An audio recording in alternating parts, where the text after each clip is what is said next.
If you look at the US Navy, you'll notice something right away. They really love big ships. We're talking huge destroyers and cruisers, not those smaller corvettes or little frigates you see other countries building. The US Navy has a massive global mission. They're what we call a blue water navy. They need vessels that can handle intense fighting far away all by themselves. Basically, anything small just can't hack it when you need to project power across the whole world and stay relevant.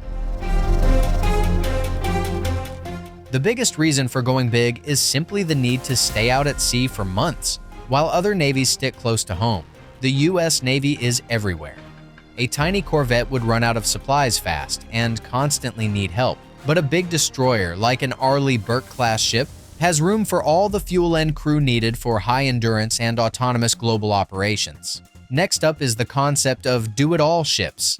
They need to handle 3 huge jobs at once: shooting down planes, hunting submarines, and fighting other ships.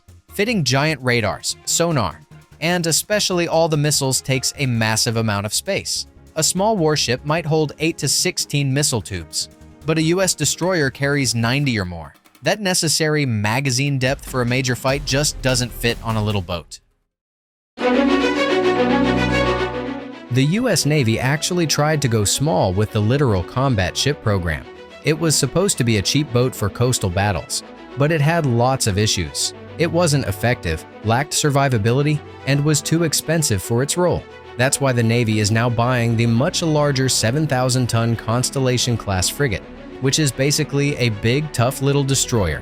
The takeaway? To operate globally and survive, ships naturally get bigger.